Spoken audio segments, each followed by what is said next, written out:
New मांगा है। इसका नाम ओदोरोन्बा है। शुरुआत में हमें एक मास्क दिखाया जाता है। कोई कहता है स्टोरीज ऑफ मास्क। फिर एक बूढ़ा दिखाया जाता है जो गांजा पी रहा होता है। Chapter 1 the spinning top. शुरुआत में एक दुकान दिखाई जाती है और बताया जाता है हान्य की आंखें उस गुस्से में दिखती है, उदासी और कड़वाहट जो परेशान लोग सुनते हैं। हान्य की आंखें मौन में दिखती है। वे उन लोगों पर नजर रखती है जो अपनी श्राद्धी का बोझ उठाते हैं।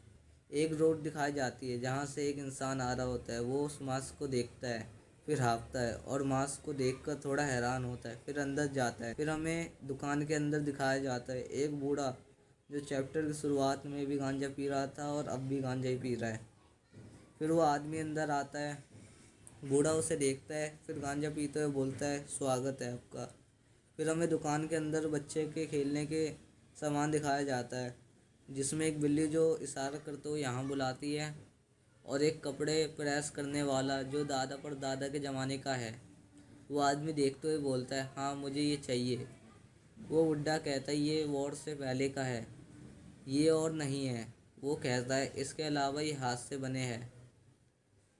वो इंसान कहता है सच में कहानी क्या है इसकी। बूढ़ा कहता है क्या तुमने अपने बचपन में स्पाइनिंग टॉप के साथ खेला है। वो आदमी कहता है हाँ मैंने खेला है। वो बूढ़ा कहता है इनकी इनक्रेडिबल स्टोरी है। वो एक उठाते हुए कहता है अच्छा तुम देखते हो। फिर हमें एक इंसान दिखाया जाता है, उसके पास एक हाथ आ रहा होता है। वो बोलता है जब मैं सॉसेज हाइक देखता हूँ। उसे एक पुलिस वाला देखता है और वो कहता है हाँ मुझे याद आया जब मैं बाहर लटकता हुआ आ रहा था। उसने पुलिस वाले को गुड इवनिंग बोला था।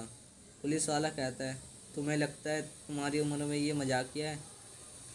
वो कहता है माफ़ करना मैं यहाँ बहुत आता हूँ। मैं आज रात अपने दोस्तों के साथ ड्रिंक के लिए गया था और बिना जाने मैं यहाँ आके रुका। जब मैं बच्चा था तब मैं पहले यहाँ रहता था।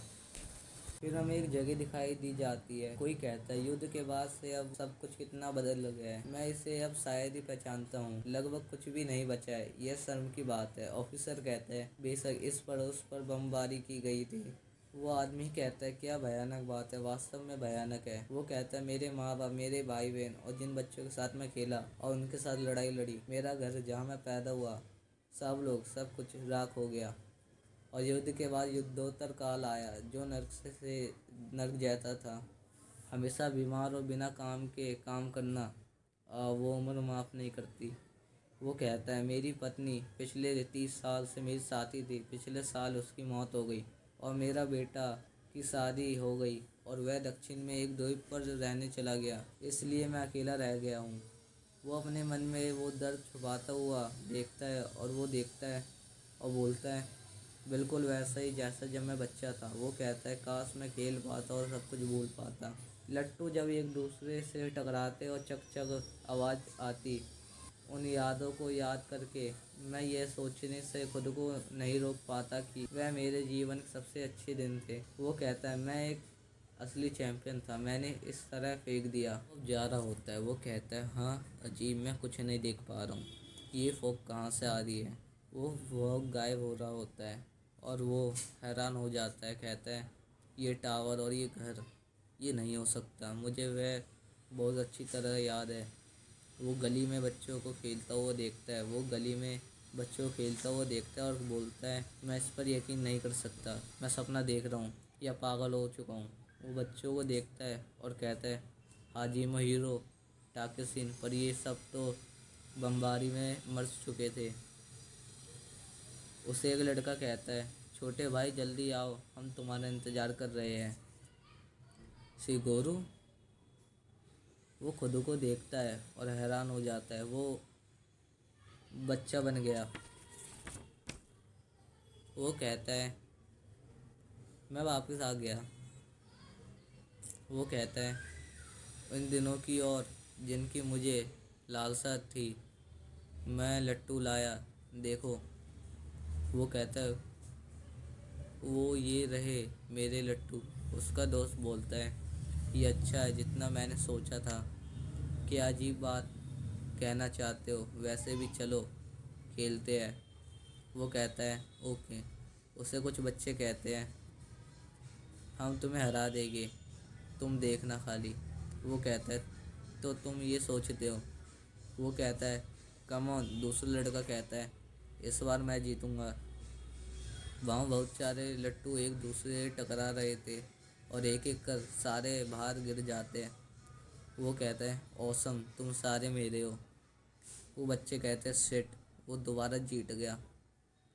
वो कहता है तुम सारे कायर हो, तुम मुझे नहीं हरा सकते। वो बच्चे एक दूसरे से कहते हैं क्या तुम्हें गर्मी लग रही है? एक लड़का कहता है हाँ। एक और लड़का कहता है मुझे भी थोड़ी गर्मी लग रही है। वो उन पर हंसते हुए बोलता है क्या लूजर हो तुम। एक लड़का कहता है ये जल रहा है। एक कहता है जलन हो रही है। एक लड़का कहता है नहीं, ये नहीं हो सकता। वैसे ही उस लड़के को कुछ होता है और वो सारे जलने लगते हैं। वो चिल्लाते हैं जलन हो रही है। वो हैरान हो जाते हैं। उसके सामने उसके सारे दोस्त जल रहे थे। उनके शरीर से उनकी खाल पिघल रही होती है और वो जब भी दर्द में चिल्लाते हैं। वो कहता है टाकेसिन हजामी हीरो। उनके ऊपर हमला हो रहा था, ऊपर से बॉम्ब उनके ऊपर गिर रहे थे। वो कहता है इटेस B-29S। वो कहता है मीरा वहाँ चलो, और वो दोनों अलग हो जाते हैं। वो चिल्लाता है सिगोरू। वहाँ से वो चिल्लाता है हरमानो। वो चिल्लाते हुए बोलता है सिगेरू। फिर उसके ऊपर एक एक कर लकड़ी के खंभे जो आग में जल रहे थे गिरने लगते हैं। वो उन खंभों के नीचे ही फंस जाता है और मुझे नहीं पता उसके साथ क्या हुआ। बताया जाता है वहाँ पर कुछ सैनिक एक लाश को देखकर बोलते हैं ये जलकर राख हो गया है। एक सैनिक कहता है मुझे समझ में नहीं आ रही ये यहाँ कैसे आया। तीसरा सैनिक कहता है ऐसा लगता है इसने भागने की कोशिश नहीं की, क्या उसने आत्महत्या कर ली? सैनिक कहता है देखो उसके पास सीधा हाथ काम कर रहा है। सैनिक कहता है उसके हाथ में कुछ है। वो कहता है अ स्पाइनिंग टॉप। हमें पता चलता है वो बुड्ढा कहानी बता रहा था और एक लट्टू उठाते हुए कहता है और ये थी कहानी। वो आदमी कहता है तुम सही थे, ये एक इनक्रेडिबल स्टोरी है। वो आदमी अजीब सी शक्ल बनाते हुए बोलता है लेकिन सबसे हैरानी की बात यह है कि मैंने वही सपना देखा जो उसने देखा था, उसी समय और उसी दिन। वो कहता है वो मेरे भाई था वहाँ। बुड्ढा कहता है ओ। फिर हमें पास के बारे में बताया जाता है जब वहाँ बमबारी हो रही थी मैं उससे अलग हो गया था। वो कहता मुझे ठीक से याद नहीं क्या हुआ था, तब मैं उसे ढूंढ रहा था लेकिन मैं नहीं ढूंढ सका। फिर कहानी प्रेजेंट में आती है। वो कहते हैं इन सभी सालों के दौरान मैंने उससे फिर कभी नहीं सुना। कोई कहता है महान बम विस्फोट स्मारक के सामने रहस्यमय जली हुई लाश मिली और शरीर का सीधा हाथ बरकरार था। उसके हाथ में कुछ कटाई वाली लट्टू पकड़े हुए थे। क्या ये आत्महत्या थी? बुड्ढा कहता है मैंने ये न्यूज़पेपर के आर्टिकल में पढ़ा था। वो आदमी कहता है लगभग कुछ सालों पहले की बात है और अचानक वह सब मेरे पास आ गए।